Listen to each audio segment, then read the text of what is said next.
Tout ce qu'on voulait faire, c'était désacraliser l'interview présidentielle. Je respecte la fonction présidentielle, il y a des responsabilités. Moi, je suis patron d'une entreprise aussi, j'ai des responsabilités. Lui, il a été élu à la tête d'un pays. Mais le fait d'occuper des responsabilités et qu'on respecte la fonction n'empêche pas qu'on reste des égaux. On avait discuté absolument avec Jean-Jacques Bourdin. Je lui avais dit, moi, tu sais, je viens toujours comme ça. Et toi, il me dit, bah non, moi, je fais mes entretiens aussi sans cravate, donc je serai comme ça. Donc, premièrement, on vient tel qu'on est. Deuxièmement, je lui dis... non, je crois que c'est Jean-Jacques qui dit, mais alors comment on l'appelle? Et je lui dis, écoute, moi, je vais l'appeler Emmanuel Macron.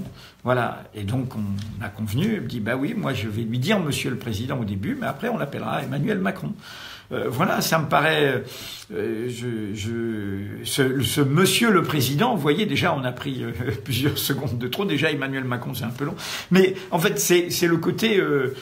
oui, on a voulu casser la déférence. On a voulu casser la déférence. Et je le respecte, je le répète, être, tout en le respectant, justement, être dans une culture de l'égalité. On a inventé la République en bousculant le dogme de la monarchie absolue, le dogme des privilèges, le dogme des révérences aux monarques. Et donc oui, moi je fais partie de ceux qui pensent depuis très longtemps et qui l'ont documenté par leur travail que nous ne sommes une démocratie de basse intensité car nous sommes une monarchie républicaine. Nous ne sommes pas un pays vraiment démocratique. Le président a beaucoup de pouvoir. Il est beaucoup moins contrôlé que d'autres présidents, y compris le président des États-Unis.